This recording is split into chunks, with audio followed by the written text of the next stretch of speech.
Meeting बढ़ा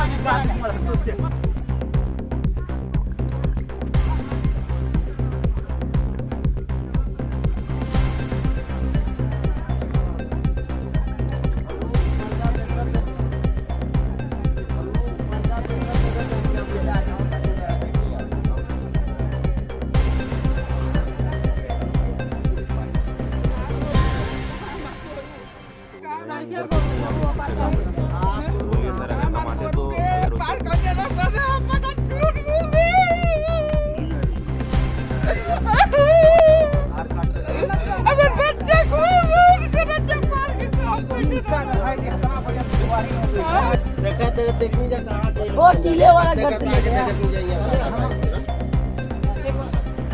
हमने तो आए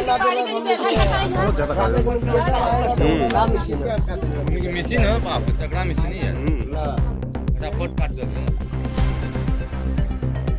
दोना करी मशीन ना मशीन कल कटा रखा था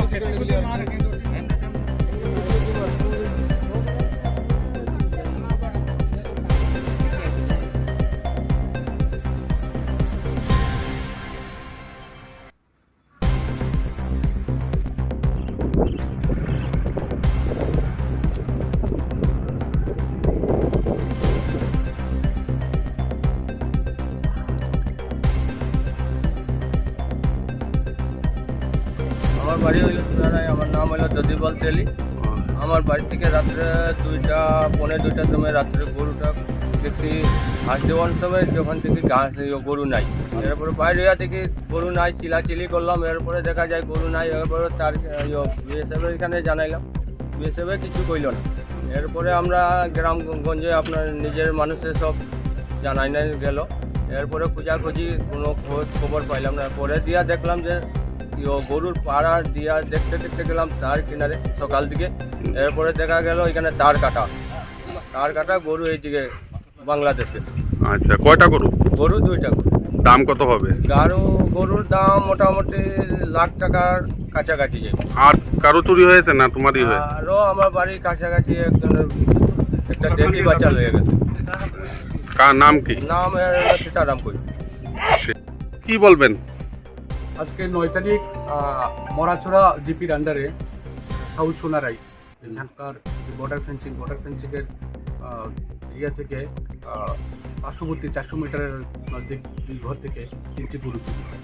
তো আমরা আজকে 6:30টায় আমরা রাজদীপ করি উপপ্রধানের কাছ থেকে আমরা খবর পাই যে দুই ঘর থেকে 3টি গরু চুরি হয়ে গেছে এবং সকালবেলায় তারা বর্ডার ফেন্সিংয়ের কাটা ধরে যেটা কাটা সেটা তারা টের পায় এবং বিএসএফকে জানায়। তো আমরা সঙ্গে সঙ্গে ভিজিট করি এবং সেখানে গিয়ে দেখি যে ঘটনা সত্য এবং বিএসএফ ঘটনাস্থলে ভিজিট করে